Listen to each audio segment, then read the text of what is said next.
So this is the stock shell here, and it doesn't look like too much. You know, you get a small piece of the basket that's broke right there. You wouldn't think that it would be a very big deal.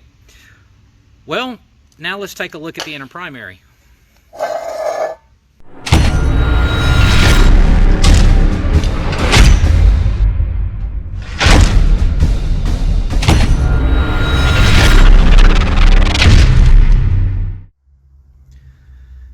Hey guys, Kevin Baxter here again at Pro Twin Performance. This should only take just a few minutes, but I wanted to run through something here that I believe is actually pretty dang important. We get a lot of common questions when we start looking into doing performance engine builds. And one of those common questions are things like, you know, what other parts am I going to need?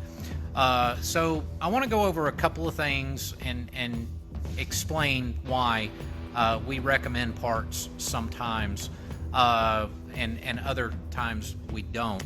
But the bottom line is, when you're planning your build and you're planning a budget to do a build, we've got to think about all of the other factory components that we're dealing with that, quite frankly, aren't designed to take an enormous amount of power increase. So, you know, our engines were known for making, you know, a tremendous amount of torque at very, very low RPMs. And that really stresses factory components. And when, in some case, you're, you know, doubling what your factory power output is, we have to take those things into consideration, okay? So some of those common questions I get are things like, you know, do I need a chain drive?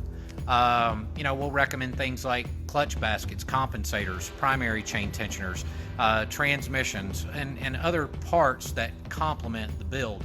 So the question I get a lot of times is, do I really need those items? Now, I tend to answer that question the same for absolutely everyone. And, you know, depending on what that component is, but today we're going to talk specifically about clutch baskets. So, you know, in that case, my question is the same. If it's in your budget, there's absolutely no harm that could be done by improving on the stock components, because again, you're making a substantial power increase there, right? But in some cases, it doesn't always fit into someone's budget. So my most common response to things, let's say specifically a clutch basket, is whether or not you need it is largely dependent on how you're going to ride it. Now, the most common response I get is, when do these things break? Well, they break when you dump the clutch, you hammer the throttle, you know, you really give it all it's got, and then that's when these components break, right? Well, people, their knee-jerk reaction is to say, I'm not going to ride it that way. I don't drag race it. You know, I'm not going to do any wide open throttle launches and all of that. But inevitably, what always happens is, after a period of time, you start getting used to this enormous power increase that you've got on your bike, and you start getting more and more brave, and even skill level improve, if you will. You start to know what it feels like when a front end comes up or a back tire breaks loose. So as you get more and more brave, you get more and more aggressive with that throttle, and quite often it can only take one time for that quick snatch of the throttle. You reach down, you grab a big handful, dump the clutch, and you can have a massive catastrophe on your hands. And there's one particular bike that I want to show you for a customer that we did what we called a 110 plus. So if you know, a person already has a twin cam and it's 110 currently, then we've got a plus package where we go in and do all kind of head work to the Screaming Eagle heads and stuff like that. So, you know, it's 130, 135 foot-pound, you know, very, you know, low RPM power producing type engine. So first I want to show you, again, since we mentioned clutch basket, right? So the worst thing that can happen when a clutch basket breaks is, okay, you break the clutch basket and maybe you mess up the clutch. Well, first I'm going to show you a billet clutch basket that we're doing for a customer here on one of our 117s. We're also upgrading his compensator, putting a manual primary chain tensioner in it and such to try to shore his primary up a bit, because he is probably going to ride a little more aggressive. So billet clutch baskets can range anywhere from, say, $450 to $750 to $800. Depending on whether or not you get just the shell itself, which I'll show you in a second, or you decide to get an entire basket with ring gear and everything else attached. So let's take a quick look at what one of the clutch billet shells looks like. Let me flip the camera here. So you can see on this one what we're doing. You can see the red part right here. All right, that is a the billet shell, and it's the way this works is the stock shell, which I'll show you in a second here. You have to drill out rivets, then you put this in and bolt it into place, and it retains the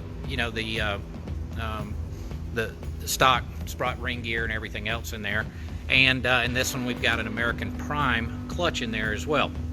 Okay, now the reason we're doing this, I'm going to walk over here, and this customer may pop in and realize that this is his bike. I'm not going to mention his name. I feel terrible for him, but it was that type of thing where, I'm not going to ride that aggressive. I'm not going to really, pound on this thing. And it took one time of him getting a handful of it for there to be a massive catastrophe. And now when we built this engine for him, this was one of our also complete custom cranks, H-beam, I-beam rods, welded plug, balance true, Timken bearing conversion. So the engine was absolutely bulletproof. And this is what happened. So we're going to start with the clutch basket. Okay, so you saw the red piece on the other one, and the shell that we replaced. So this is the stock shell here, and it doesn't look like too much. You get a small piece of the basket that's broke right there. You wouldn't think that it would be a very big deal. Well, now let's take a look at the inner primary. So what happened is when this basket shell came apart, the primary chain climbed on top of the sprocket, climbed on top of the compensating sprocket, and absolutely exploded. So we're talking mass destruction here on the inner primary. And unfortunately, that's not all the damage that it did. So the big public service announcement portion, I guess, of this video is to understand that a lot of people will think, again, that, what's the worst that can happen? It messes up my clutch. Unfortunately, I'm going to have a seat because my back's killing me. I have been in the machine shop for days straight and days straight. So you wouldn't think that it would be anything major. Unfortunately, for this gentleman, when the primary chain climbs up onto the sprockets, you have this massive sudden stop that takes place. It has absolutely destroyed that wonderful custom built crank as well. It's got almost 50 thousandths run out on one side. So basically that sprocket shaft is bent quite considerably, and there's no way to repair that. So what happens is we have to start over and completely rebuild an engine and spend thousands of dollars to repair it